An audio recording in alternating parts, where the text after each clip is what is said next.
I'm Damon Turbot for Arlington Public News, and today I'm joined by Arlington resident Eric Stange. He is an award-winning documentary producer, writer, and director. His work has been featured on the BBC, PBS, and the Discovery Channel. Eric, thank you very much for joining us today. Now, you make a lot of documentaries, obviously. What is it about documentaries that you like specifically in terms of film? They involve real storytelling. So most of what I do are hour-long documentaries. That's a long period of time to fill. You can really get into the nitty-gritty of a good story. You recently just had one of your documentaries on Jim Bakker released on PBS last month, I believe. So why don't you tell us a little bit about who Jim Bakker was? James Bakker, James A. Bakker III is his official name, and is still alive. He's a senior statesman, you'd call him.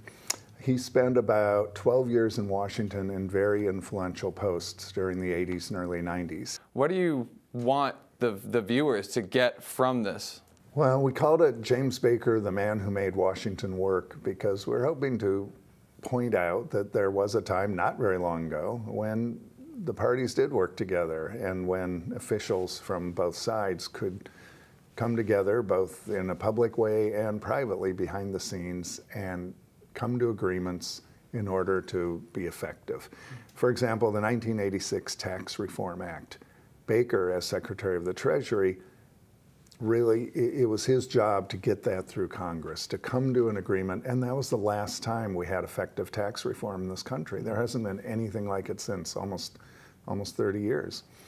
And that was because Bakker went and sat with Danny Rostenkowski, the Democratic chairman of the House Ways and Means Committee, and they worked on every little paragraph of the tax code. Yeah, the U.S. tax code's that thick. They went through everything, which I think is a sign of the kind of negotiator Bakker was. He didn't make any, everyone was unhappy in the end. Now, you said that you've interviewed him a few times. What's it like sitting down across from a guy and just getting to ask him whatever you want? He's a real old-fashioned kind of guy, very polite, very dignified, for lack of a better word. One of the things that people always told us when I asked about why he was so effective as a diplomat is they said that when he walks in a room, everyone turns, everyone notices.